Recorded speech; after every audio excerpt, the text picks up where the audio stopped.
ಎಲ್ಲರಿಗೂ ಆತ್ಮೀಯವಾದಂಥ ಸ್ವಾಗತ ರೈತರೇ. ಇಂದಿನ ಈರುಳ್ಳಿಯ ಮಾರುಕಟ್ಟೆಯ ಬೆಲೆಯನ್ನು ನೋಡಿಕೊಂಡು ಬರೋಣ.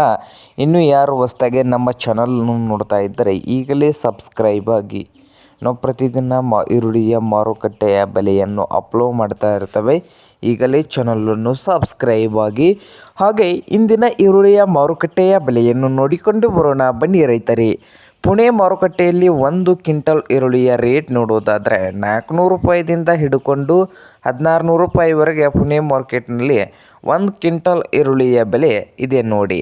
ಹಾಗೆ ಬಿಜಾಪುರ ಮಾರುಕಟ್ಟೆಯಲ್ಲಿ ನೋಡೋದಾದರೆ 1 ಕ್ವಿಂಟಲ್ ಈರುಳ್ಳಿಯ ರೇಟ್ ಬಂದು ಬಿಜಾಪುರದಲ್ಲಿ 1 ಕ್ವಿಂಟಲ್ಗೆ 700 ರೂಪಾಯಿದಿಂದ ಹಿಡಿದು ರೇಟ್ ಬಂದು 700 ರೂಪಾಯಿದಿಂದ ಸ್ಟಾರ್ಟಿಂಗ್ ಪ್ರೈಸು 700ದಿಂದ ಹಿಡಿದು ಎಲ್ಲಿವರೆಗೆ ಇದೆ ಅಂದರೆ 1900 ರೂಪಾಯಿವರೆಗೆ ರೇಟನ್ನು ಹೊಂದಿದೆ. 700 ರೂಪಾಯಿದಿಂದ 1900 ರೂಪಾಯಿ ಬಿಜಾಪುರ ಮಾರ್ಕೆಟು. ಹಾಗೆ ಅಹಮದ್ನಗರದಲ್ಲಿ 1 ಕ್ವಿಂಟಲ್ಗೆ ರೇಟ್ ಬಂದು 1000 ರೂಪಾಯಿದಿಂದ 2000 ರೂಪಾಯಿವರೆಗೆ ರೇಟನ್ನು ಹೊಂದಿದೆ.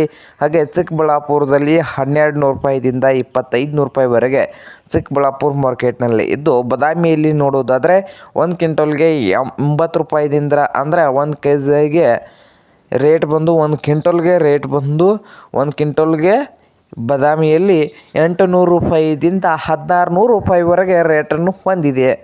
ಹಾಗೆ ಬಾಗಲಕೋಟೆಯಲ್ಲಿ 1 ಕ್ವಿಂಟಲ್ಗೆ ರೇಟ್ ಬಂದು 1 ಕ್ವಿಂಟಲ್ಗೆ 1200 ರೂಪಾಯಿದಿಂದ 2400 ರೂಪಾಯಿವರೆಗೆ ರೇಟನ್ನು ಹೊಂದಿದ್ದು. ಹಾಗೆ ಹುಬ್ಬಳ್ಳಿ ಮಾರುಕಟ್ಟೆಯಲ್ಲಿ 1000ದಿಂದ 2000 ರೂಪಾಯಿಯು. ಹಾಗೆ ಮೈಸೂರಲ್ಲಿ 1200ರಿಂದ 2200 ರೂಪಾಯಿವರೆಗೆ ರೇಟನ್ನು ಹೊಂದಿದೆ. ಹಾಗೆ ಮಹಾರಾಷ್ಟ್ರದ ಕೊಲ್ಹಾಪುರದಲ್ಲಿ 500 ರೂಪಾಯಿದಿಂದ 500 ರೂಪಾಯಿದಿಂದ ಹಿಡಿದು 2000 ರೂಪಾಯಿವರೆಗೆ ರೇಟನ್ನು ಹೊಂದಿದೆ. ಹಾಗೆ ರಾಯಚೂರದಲ್ಲಿ ಕೂಡ 1200 ರೂಪಾಯಿದಿಂದ 2000 ರೂಪಾಯಿವರೆಗೆ ರೇಟನ್ನು ಹೊಂದಿದೆ. ಇದು ಇಂದಿನ ಈರುಳ್ಳಿಯ ಮಾರುಕಟ್ಟೆಯ ಬೆಲೆ ಆಗಿದೆ ನೋಡಿ ರೈತರೇ.